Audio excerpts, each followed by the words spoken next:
সিকিমের দক্ষিণে নামচি জেলার সদর শহর হল নামচি।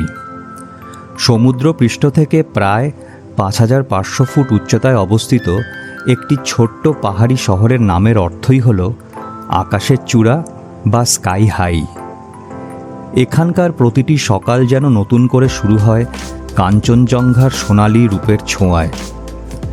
চারপাশে সবুজ পাহাড়, ফুলে ভরা বাগান আর নির্মল পরিবেশ, সব মিলিয়ে নামচি যেন প্রকৃতিপ্রেমীদের জন্য এক ছোট্ট স্বর্গরাজ্য। সিকিম ভ্রমণের প্ল্যান করলে বেশিরভাগ মানুষ গ্যাংটক, নর্থ সিকিম বা পেলিংয়ের কথাই আগে ভাবেন। অনেকেই আবার এক জায়গা থেকে আরেক জায়গায় যাওয়ার পথে নামচির কয়েকটি দর্শনীয় স্থান ঘুরে চলে যান। এখানে থাকার প্ল্যান খুব কম মানুষই করে থাকেন, কিন্তু আমার ক্ষেত্রে বিষয়টা একটু আলাদা।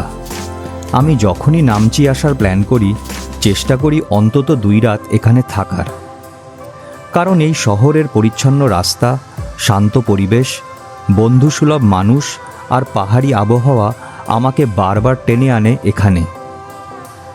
শিলিগুড়ি থেকে নামচির দূরত্ব খুব একটা বেশি নয়। এনজেপি রেলওয়ে স্টেশন বা বাগডোগরা এয়ারপোর্ট থেকে গাড়ি ভাড়া করে সেবক রোড, তিস্তা বাজার আর মেলি হয়ে মাত্র 3.5 ঘন্টায় পৌঁছে যাওয়া যায় এই সুন্দর পাহাড়ি শহরে। এইবার নামচিতে থাকার জন্য আমি যে হোটেলটি বেছে নিয়েছিলাম তার নাম মন্টানা ভায়ো। শহরের প্রাণকেন্দ্র সেন্ট্রাল পার্ক থেকে মাত্র 300 মিটার দূরে অবস্থিত। এই হোটেলের সবচেয়ে আকর্ষণীয় বিষয় রুমের ব্যালকনি থেকে দেখা মেলে কাঞ্চনজঙ্ঘার অপরূপ সৌন্দর্য। সব মিলিয়ে লোকেশন, পরিবেশ আর ভিউ দারুণ এক অভিজ্ঞতা। আজকের এই ভিডিওতে তুলে ধরব এই হোটেলের সম্পূর্ণ তথ্য। ভিডিওটি যদি আপনার কাছে ইনফরমেটিভ মনে হয় তাহলে অবশ্যই লাইক, শেয়ার আর চ্যানেলটি সাবস্ক্রাইব করতে ভুলবেন না।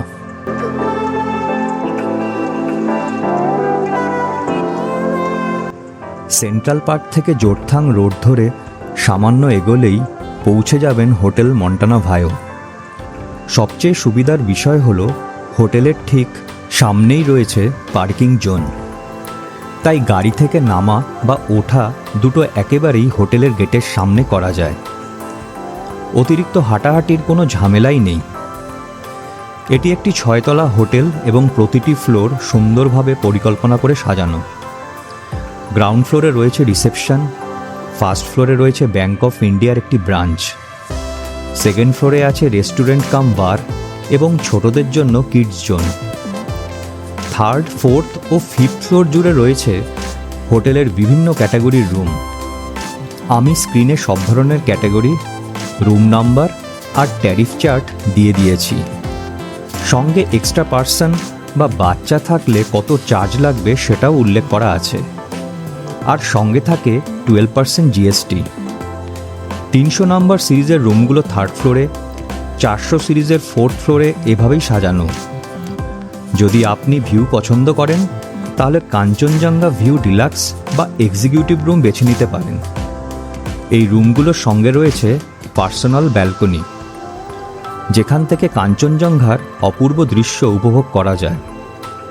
অন্যদিকে নর্মাল ডিলাক্স রুমগুলো হোটেলের ব্যাক সাইডে হওয়ায় সেখান থেকে কাঞ্চনজঙ্ঘা দেখা যায় না। তবে চিন্তার কিছু নেই, ফিফথ ফ্লোরে রয়েছে একটি সুন্দর কমন রুফটপ এরিয়া, যেখানে বসার জন্য সুন্দর ব্যবস্থা আছে। এখান থেকে একদিকে কাঞ্চনজঙ্ঘা আর অন্যদিকে আশেপাশের পাহাড়ের অসাধারণ দৃশ্য উপভোগ করা যায়। ফিফথ ফ্লোরে আবার পেয়ে যাবেন একটি 2 BHK অ্যাপার্টমেন্ট, যেখানে অনায়াসে 4 থেকে 6 জন থাকতে পারেন।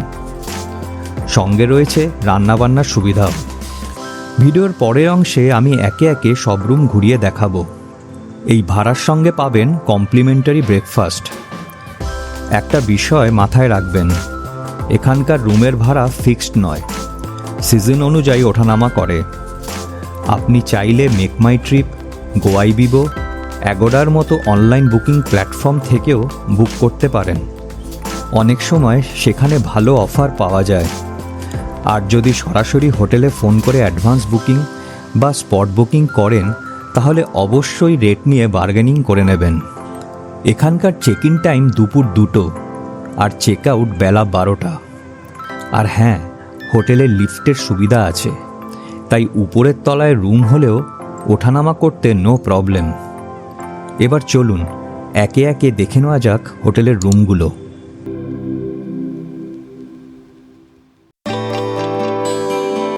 আমরা গোয়াইবিবো ইউজ করে দুটি Kanchenjunga view deluxe room book করেছিলাম 2 রাতের জন্য। ট্যাক্স সহ সব মিলিয়ে ভাড়া পড়েছিল প্রায় 12,800 টাকা, আর সঙ্গে ছিল কমপ্লিমেন্টারি ব্রেকফাস্ট। আমাদের রুম দুটো ছিল পাশাপাশি, 3rd ফ্লোরে 301 আর 302। আমরা এখন 302 নম্বর রুমে প্রবেশ করেছি। রুমে ঢুকেই প্রথমে যে বিষয়টা চোখে পড়ে সেটা হলো এর প্রশস্ত আর সুন্দরভাবে সাজানো ইন্টেরিয়ার। পুরো জায়গাটার ডিজাইন এমনভাবে করা হয়েছে যেখানে কমফোর্ট আর বিউটি দুটোই সমান গুরুত্ব পেয়েছে। কিং সাইজ বেড থেকে শুরু করে wardrobe, dressing mirror, luggage rack, table lamp সহ ওয়ার্ক ডেস্ক আর আরাম করে বসার জন্য অতিরিক্ত সিটিং চেয়ার সব কিছুই খুব সুন্দরভাবে সাজানো এবং যত্নে রক্ষণাবেক্ষণ করা হয়েছে। এছাড়াও রয়েছে চা কফি বানানোর প্রয়োজনীয় উপকরণ, hot water kettle, water bottle, LED TV আর ইন্টারকম। তবে এই রুমের সবচেয়ে আকর্ষণীয় বিষয় ছিল এর লাইটিং ডেকোরেশন। আলোর ব্যবহার এমনভাবে করা হয়েছে যে পুরো রুমটায় এক ধরনের প্রিমিয়াম ফিলিংস তৈরি হয়। বিশেষ করে এই বেডসাইড রিডিং ল্যাম্প দুটো আমার বেশ ভালো লেগেছে। এগুলো ফ্লেক্সিবল, তাই নিজের সুবিধা মতো অ্যাঙ্গেল সেট করে আরাম করে বিছানায় শুয়ে বই পড়া বা মোবাইল ব্যবহার করা যায়। এই রুমের সঙ্গে রয়েছে একটি পার্সোনাল ব্যালকনি। এখান থেকে এই দিক বরাবর দেখা যায় কাঞ্চনজঙ্ঘা। তবে আমরা যতদিন নামচিতে ছিলাম আবহাওয়া খুব একটা সহায় ছিল না। প্রায় প্রতিদিন সকালেই বৃষ্টি হতো, আর পরে আকাশ কিছুটা পরিষ্কার হলেও কাঞ্চনজঙ্ঘার দেখা পাওয়া যায়নি। তাই দূরের পাহাড় আর নামচি শহরের সুন্দর ভিউ দেখেই সন্তুষ্ট থাকতে হয়েছে। তবে আমি স্ক্রিনে একটি পুরনো ছবি দেখাচ্ছি। আকাশ ক্লিয়ার থাকলে এখান থেকে কাঞ্চনজঙ্ঘা ঠিক কতটা সুন্দর দেখা যায় তার একটা ধারণা পাওয়ার জন্য। রুমের মতো ওয়াশরুমটাও একদম প্রিমিয়াম স্টাইলের। এখানে রয়েছে গরম জলের ব্যবস্থা, আর স্নানের জায়গাটা আলাদা করে গ্লাস এনক্লোজড শাওয়ার এরিয়া হিসাবে তৈরি করা হয়েছে। এই হোটেলের সব বাথরুমেই গরম জলের ব্যবস্থা আছে। সঙ্গে দেওয়া থাকে শ্যাম্পু, সাবান, লোশন, টুথব্রাশ, টুথপেস্ট সহ প্রয়োজনীয় বেসিক টয়লেট্রিজ। ফলে আলাদা করে এগুলো নিয়ে ভাবতে হয় না। এই হোটেলের 3rd আর 4th ফ্লোর মিলিয়ে মোট 12টি রুম রয়েছে, অর্থাৎ প্রতিটি ফ্লোরে 6টি করে রুম। এর মধ্যে প্রতিটি ফ্লোরে সামনের দিকে রয়েছে 3টি ভিউ রুম। আমাদের বুক করা 2টি রুমের ঠিক পাশেই ছিল Kanchenjunga view executive sweet, room number 303। এই রুমটার বিশেষত্ব হল এটি 2টি আলাদা অংশে বিভক্ত। একদিকে রয়েছে বেডরুম আর অন্যদিকে রয়েছে আলাদা ডাইনিং ও লিভিং স্পেস। ডাইনিং অংশটি বড় বড় সোফা দিয়ে সাজানো, ফলে ফ্যামিলি বা গ্রুপ থাকলে বসে সময় কাটানোর জন্য জায়গাটা বেশ ভালো। আর একটা ছোট কিন্তু দারুণ স্মার্ট ফিচার আমার খুব ভালো লেগেছে। ডাইনিং আর বেডরুমের মাঝখানে টিভিটা এমনভাবে বসানো আছে যেটা প্রয়োজন অনুযায়ী ঘুরিয়ে নেওয়া যায়। মানে আপনি যদি বেডরুমে আরাম করে শুয়ে টিভি দেখতে চান সেদিকে ঘুরিয়ে নিন, আবার ডাইনিং স্পেসে সোফাতে বসে দেখতে চাইলে সেদিকেও সেট করে নিতে পারবেন। এই রুমেও রয়েছে পার্সোনাল ব্যালকনি, সঙ্গে আধুনিক প্রায় সব ধরনের সুযোগ সুবিধা। এবার চলুন দেখে নেওয়া যাক ব্যাক সাইডের ডিলাক্স রুম, রুম নাম্বার 306। এই রুমের ইন্টেরিয়ার আর ফ্যাসিলিটি অনেকটা আমাদের রুমের মতোই, তবে সাইজে এগুলো তুলনামূলক একটু ছোট। আর সবচেয়ে বড় পার্থক্য হলো এখানে কোনো ব্যালকনি নেই, আর কাঞ্চনজঙ্ঘার ভিউও পাওয়া যায় না। এইবার চলে এসেছি হোটেলের 5th ফ্লোরে। এখানে রয়েছে একটি সুন্দর রুফটপ এরিয়া, যেখানে বসার জন্য চেয়ার টেবিলের ব্যবস্থা করা আছে। সকালে বা বিকেলে চা কফি হাতে এখানে বসেই এনজয় করতে পারবেন। সাথে পাবেন কাঞ্চনজঙ্ঘা ও পুরো নামচি শহরের সুন্দর ভিউ। এই ফ্লোরেই রয়েছে একটি ট্রিপল বেড রুম আর একটি 2 BHK অ্যাপার্টমেন্ট। প্রথমে দেখে নেওয়া যাক ট্রিপল বেড রুম নম্বর 501। রুমটি বেশ বড় এবং বড় ফ্যামিলির জন্য ভালো অপশান হতে পারে। আর একটা সুবিধা হলো এই রুমে রয়েছে 2টি আলাদা ওয়াশরুম, ফলে একসাথে একাধিক মানুষ থাকলেও কোনো সমস্যা হয় না। এবার চলুন পাশের 2 BHK অ্যাপার্টমেন্টে, রুম নাম্বার 502। দরজা দিয়ে ঢুকতেই প্রথমে চোখে পড়বে বেশ বড়সড় একটা ডাইনিং রুম, যেখানে সোফা আর টেবিল দিয়ে সুন্দরভাবে সাজানো হয়েছে। ডাইনিং রুমের একদিকে রয়েছে 2টি পাশাপাশি বেডরুম, রুম A আর রুম B। অন্যদিকে রয়েছে মিরর সমেত একটি হাত ধোয়ার বেসিন, যার পাশ দিয়ে ঢুকে যাওয়া যায় কিচেনে রয়েছে বাসনপত্র, ইন্ডাকশন, ফ্রিজ সহ প্রয়োজনীয় প্রায় সব ব্যবস্থা, ফলে চাইলে নিজের মতো রান্নাবান্না করে নেওয়া যায়। চলুন এবার বেডরুম দুটো দেখে নেওয়া যাক। প্রতিটি রুমেই রয়েছে অ্যাটাচ বাথরুম আর ডিলাক্স রুমের মতোই সব সুযোগ সুবিধা। যাদের ওয়ার্ক ফ্রম হোমের সুবিধা আছে তারা চাইলে এখানে আরামসে বেশ কিছুদিন সময় কাটিয়ে দিতে পারেন। এখানে ওয়াইফাই সুবিধা রয়েছে, তাই ল্যাপটপে ইন্টারনেট কানেক্ট করে কাজ করতেও কোনো সমস্যা হবে না। এই বিষয় নিয়েই কথা হচ্ছিল হোটেলের ম্যানেজার সঞ্জয়বাবুর সাথে। সঞ্জয়বাবু একজন খাঁটি বাঙালি, উত্তর 24 পরগনা জেলার বাসিন্দা। কাজের সূত্রে এখন এখানেই থাকেন। খুবই হাসি খুশি, আন্তরিক আর হেল্পফুল মানুষ। ওনার কাছ থেকে জানলাম কেউ যদি বেশ কিছুদিন এই অ্যাপার্টমেন্ট ভাড়া নিয়ে থাকতে চান তাহলে হোটেলের পক্ষ থেকে বিশেষ ছাড়ের ব্যবস্থা করা হয়।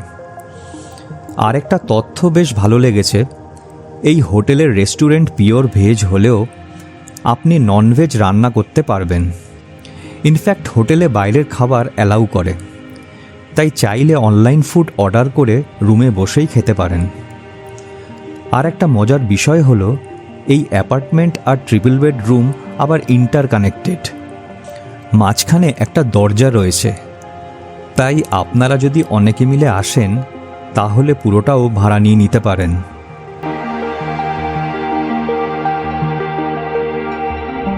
এইবার নেমে এলাম হোটেলের 2nd ফ্লোরে। এখানেই রয়েছে হোটেলের রেস্টুরেন্ট, আর রেস্টুরেন্টে ঢোকার আগেই বাম দিকে চোখে পড়বে ছোট্ট একটা কিডস জোন, যেখানে বাচ্চাদের জন্য কিছু খেলাধুলার সরঞ্জাম রাখা আছে। এবার চলুন রেস্টুরেন্টের ভিতরে ঢুকে দেখা যাক। রেস্টুরেন্টটা বেশ ঝকঝকে, পরিপাটি আর পরিষ্কার পরিচ্ছন্ন। এখানে শুধুমাত্র ভেজ খাবারই পাওয়া যায়, আর সঙ্গে রয়েছে ছোট্ট একটা বার সেকশন। আমরা যে সময়ে গিয়েছিলাম তখন গ্যাসের ক্রাইসিস চলছিল, সেই কারণে হোটেল কর্তৃপক্ষ একটি রিভাইজড ফুড মেনু চালু করেছিল, অর্থাৎ লিমিটেড কিছু খাবারই তখন সার্ভ করা হচ্ছিল। আমি স্ক্রিনে সেই মেনুটা দেখিয়ে দিচ্ছি। আর এই পরিস্থিতিতে রেস্টুরেন্ট শুধুমাত্র এই হোটেলে ট্যুরিস্টদের জন্য অ্যাভেলেবেল ছিল, বাইরের লোক অ্যালাউ ছিল না, ফলে পরিষেবায় কোনো সমস্যা হয়নি। আমরা মূলত ব্রেকফাস্টের সময় এখানে আসতাম। হোটেলে বেশি ট্যুরিস্ট থাকলে এরা কমপ্লিমেন্টারি ব্রেকফাস্ট সার্ভ করার জন্য বুফের অ্যারেঞ্জমেন্ট করত। প্রথম দিন আমরা বুফে পেয়েছিলাম। সেখানে ছিল স্যান্ডউইচ, পুরি সবজি, উত্তাপাম, সাম্বার, মিল্ক কর্নফ্লেক্স আর সঙ্গে চা কফি। দ্বিতীয় দিন ট্যুরিস্ট কম থাকায় আগের দিনই ওরা আমাদের প্রেফারেন্স জেনে নিয়েছিল। আমরা সেদিন ছোলা বাটুরে আর ধোসা খেয়েছিলাম। ডিনার আমরা রুমে বসেই করতাম। এখানকার রেস্টুরেন্ট রাত 9টার মধ্যে বন্ধ হয়ে যেত, তাই আমরা আগেই খাবার অর্ডার দিয়ে রুমে আনিয়ে নিতাম। আর পরে সময় মতো খেয়ে নিতাম। খাবারের কোয়ালিটি সত্যিই ছিল অতুলনীয়। তার মধ্যে সবচেয়ে বেশি ভালো লেগেছিল মিক্সড ভেজ পকোড়া, যা আমাদের কাছে ইভিনিং স্ন্যাক্স হিসাবে খুব জনপ্রিয় হয়ে উঠেছিল। সব মিলিয়ে গ্যাসের এই ক্রাইসিসের সময়ও হোটেল কর্তৃপক্ষ যেভাবে পরিষেবা বজায় রেখেছিল সেটা সত্যিই প্রশংসার যোগ্য। এই হোটেলে আরও কিছু ফ্যাসিলিটি আছে, সেগুলো একবার দেখে নেওয়া যাক। প্রথমেই বলি 4th ফ্লোরের ছোট্ট জিম এরিয়ার কথা। যারা ঘুরতে এসেও নিজের ফিটনেস রুটিন বজায় রাখতে পছন্দ করেন তাদের জন্য এখানে রয়েছে সাইক্লিং মেশিন, বেশ কয়েকটা ডাম্বেল, একটা জিম বেঞ্চ আর যোগা করার জন্য ম্যাট। ছোট হলেও হালকা ব্যায়াম করার জন্য জায়গাটা যথেষ্ট ভালো। আর একটা বেশ ইন্টারেস্টিং জিনিস রয়েছে রুফটপ এরিয়াতে। এখানে রাখা আছে একটি টেলিস্কোপ, যাতে চোখ রাখলেই উপভোগ করা যায় পাহাড়ি রাতের আকাশের তারাভরা সৌন্দর্য। তবে আমাদের ভাগ্য খুব একটা ভালো ছিল না, আমরা সেই টেলিস্কোপ ব্যবহার করার সুযোগ পাইনি। সঞ্জয়বাবুর কাছে শুনলাম টেলিস্কোপের লেন্স নাকি খোয়া গেছে, আর নতুন লেন্স কবে আসবে সেটা এখনও নিশ্চিত নয়। তাই কাঞ্চনজঙ্ঘার মতোই পাহাড়ি রাতের আকাশ দেখার সুযোগটাও হাতছাড়া হয়ে গেল। রিল্যাক্সেশনের জন্য এখানে রয়েছে আলাদা ব্যবস্থা। রুফটপের একটি নির্দিষ্ট অংশে পাওয়া যাবে স্পা, জাকুজি, সাউনা আর স্টিমের সুবিধা। আর একটা তথ্য জানিয়ে রাখি, আমরা যখন হোটেলে চেক ইন করেছিলাম তখন পার হেড 50 টাকা করে নেওয়া হয়েছিল। এটা আসলে এনভায়রনমেন্টাল ফি, যা সম্প্রতি সিকিম সরকার চালু করেছে। এই ফি দেওয়ার পর একটা রসিদ দেওয়া হয়। এরপর একই ট্যুরে সিকিমের অন্য কোথাও গিয়ে চেক ইন করলে আর এই ফি দিতে হবে না, এই রসিদ দেখালেই হবে। বাচ্চাদের জন্য এই ফি অ্যাপ্লিকেবল নয়। হোটেলের আরেকটা বড় সুবিধা হলো এর অসাধারণ লোকেশন। হোটেল থেকে সামান্য হাঁটলেই পৌঁছে যাবেন সেন্ট্রাল পার্ক। জায়গাটা অনেকটা গ্যাংটকের এমজি মার্গের ছোট সংস্করণ।